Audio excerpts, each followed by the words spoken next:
Olá a todos, aqui quem vos fala é o Quelônio Shinobi, autor dos blogs Matrix Sem Máscaras e Waifuísmo Oficial BR, e este é mais um vídeo no seu canal, Waifuísmo Sem Máscaras. Dessa vez trago o quadro, Quelônio Teorias. Sem mais enrolações, vamos ao vídeo. O dia em que moguei um angolano. O fenômeno da mogagem no Brasil, a realidade do bostileiro médio, é marcada pela constante mogagem, uma forma de exclusão social e interpessoal, especialmente no que diz respeito à interação romântica e sexual. Nos aplicativos de encontros, por exemplo, o padrão é claro: a maioria dos usuários homens é preterida em prol de uma minoria de homens que inclui os chades, os velhos da lancha, e os Zé Droguinhas, e, especialmente, os estrangeiros, sobretudo americanos e europeus. Esse padrão não é restrito aos aplicativos.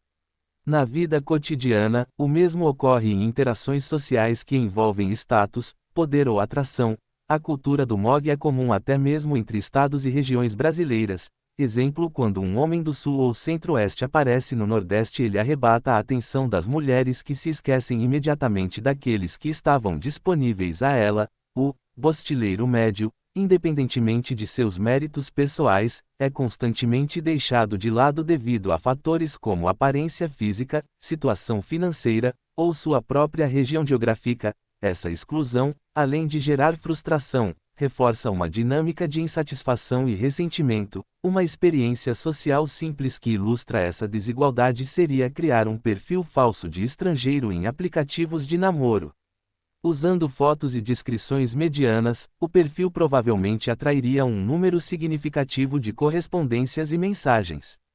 Isso revela uma realidade chocante: o simples fato de parecer estrangeiro já posiciona alguém em vantagem na hierarquia de atração. Enquanto isso, o perfil de um brasileiro comum seria ignorado ou rejeitado, independente de seus esforços. Essa dinâmica não é aleatória. Ela reflete um problema estrutural mais profundo. O BR médio não é apenas descartado por falta de atrativos sociais, ele é marginalizado porque o Brasil é percebido como um país periférico, o que desvaloriza seus cidadãos na competição global. Isso reforça uma sensação de ostracismo que transcende o âmbito individual e afeta a autoimagem coletiva do homem comum. Além disso, a idealização do estrangeiro é alimentada por um imaginário cultural que coloca o primeiro mundo como o ápice de status e conforto. Essa idolatria, promovida por décadas de cinema, mídia e globalização, cria um desejo inconsciente de aproximação com o que é considerado superior. Para as mulheres brasileiras, esse desejo muitas vezes se traduz em preferências que excluem o homem local, visto como inferior. Por fim, essa constante mogagem afeta a saúde mental e emocional do bostileiro médio. Sentir-se descartado e desvalorizado gera um ciclo de insegurança, baixa autoestima e até revolta, levando-o a buscar alternativas muitas vezes ineficazes ou insatisfatórias, como o waifuísmo, dolls ou viagens internacionais na esperança de encontrar maior aceitação. Em grupo, hipergamia e as regras do jogo social. O fenômeno da mogagem é amplamente sustentado por duas forças sociais importantes: a dinâmica do in-group e o princípio da hipergamia. O in-group refere-se à tendência natural dos grupos humanos de priorizar e valorizar seus próprios membros em detrimento de pessoas de fora. Já a hipergamia é o desejo ou necessidade de buscar parceiros que estejam em um patamar social ou econômico superior. No Brasil, o in-group opera de forma paradoxal. Enquanto homens e mulheres locais compartilham o mesmo espaço social, as mulheres tendem a valorizar características associadas a grupos externos considerados superiores. Isso pode ser explicado pelo fato de que, em países em desenvolvimento, o desejo de ascensão social é mais pronunciado, e relacionamentos são vistos como uma via para melhorar a própria posição. Assim, homens estrangeiros, especialmente de países desenvolvidos, são percebidos como oportunidades, enquanto o BR é descartado por ser visto como mais do mesmo. A hipergamia, por sua vez, é outro fator crucial.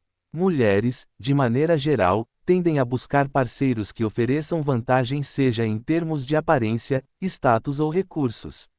No contexto brasileiro, onde a desigualdade social é evidente, a insatisfação feminina com os homens locais é exacerbada. Aqueles que não conseguem atender aos padrões hipergâmicos são excluídos, mesmo que estejam dentro da média. Curiosamente, essa dinâmica hipergâmica é mais evidente quanto mais próximo de um contexto de primeiro mundo. Em países desenvolvidos, as mulheres têm maior liberdade e recursos para selecionar parceiros com critérios mais exigentes. Isso força homens desses países a buscar mulheres em nações menos desenvolvidas, como observado no fenômeno dos passport bros. Para o brasileiro médio, entretanto, essa estratégia é geralmente inviável. A impossibilidade de competir com americanos e europeus é um golpe cruel. Mesmo em países asiáticos ou do leste europeu, onde o imaginário popular sugere uma receptividade maior, o bostileiro médio enfrenta barreiras insuperáveis. O status associado à nacionalidade continua sendo um filtro decisivo, deixando em desvantagem. Assim, o ciclo se repete. Enquanto as mulheres brasileiras buscam alternativas globais, os homens locais enfrentam rejeições consecutivas e uma falta de opções viáveis. Isso cria um ambiente de frustração generalizada, onde o descontentamento é palpável em ambos os gêneros, mas de formas diferentes. A fantasia das alternativas globais, a ideia de que o brasileiro médio pode conquistar uma mulher de países como Vietnã, Filipinas, Tailândia ou Indonésia é, na maioria das vezes, ilusória. Esses mercados amorosos globais estão saturados por americanos e europeus, que detêm maior apelo em termos de status e poder aquisitivo. A competição é esmagadora, e o homem brasileiro, mais uma vez, fica em uma posição desvantajosa. Agora imagina o BR já não consegue nada aqui, vai conseguir o que na Europa, Estados Unidos ou Japão. Se o cara já é TFL em céu aqui nos países mais desenvolvidos, irá encruar, mesmo que o bostileiro médio tenha características desejáveis, como gentileza ou estabilidade emocional, isso raramente é suficiente. As mulheres desses países frequentemente priorizam fatores como segurança financeira e a promessa de uma vida em um país de primeiro mundo. Por isso, um brasileiro que tenta se destacar enfrentará dificuldades imensas. O mesmo raciocínio se aplica às mulheres do leste europeu. Apesar do fetiche popular por mulheres dessa região, a verdade é que elas raramente consideram homens de países menos desenvolvidos como opções viáveis. As expectativas hipergâmicas predominam, e mesmo os homens locais, que já enfrentam uma concorrência acirrada, sofrem rejeição. Para o bostileiro médio, sonhar com essas alternativas é, na maioria dos casos, perda de tempo. As possibilidades reais se encontram em contextos onde seu status é percebido como superior, como em algumas partes da África ou do sul da Índia. Nessas regiões, a diferença econômica e cultural pode trabalhar a seu favor, criando uma vantagem relativa. Um experimento social em Mogagem, o caso da angolana. A experiência aqui relatada foi feita por mim, mas acompanhada pelo youtuber da comunidade e amigo pessoal Yanni Kirigaya. Minha experiência com uma angolana que conheci no Facebook é emblemática para ilustrar esse ponto. Durante minha fase de Honk Pill Raid, decidi realizar experimentos sociais para entender as dinâmicas interpessoais em diferentes contextos. Uma dessas experiências envolveu flertar com uma mulher de Angola. Inicialmente, ela mostrou resistência, alegando estar comprometida. No entanto, ao revelar que eu era brasileiro, sua postura mudou drasticamente. De repente, ela começou a demonstrar interesse, esquecendo completamente seu relacionamento. É importante destacar que eu usava apenas uma foto do Shao Kahn como perfil, nenhuma evidência real de minha aparência. Esse experimento confirmou a teoria de que mulheres de países menos desenvolvidos tendem a buscar homens de nações que na teoria são mais favorecidas como forma de ascensão social.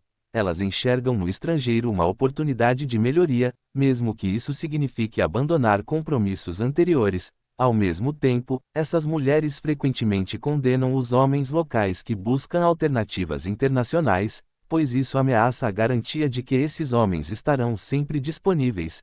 Essa hipocrisia é visível na opinião que elas expõem sobre a Red Pill, o waifuísmo, as dolls, Volcel, e aos passport bros, que são vistos como traição.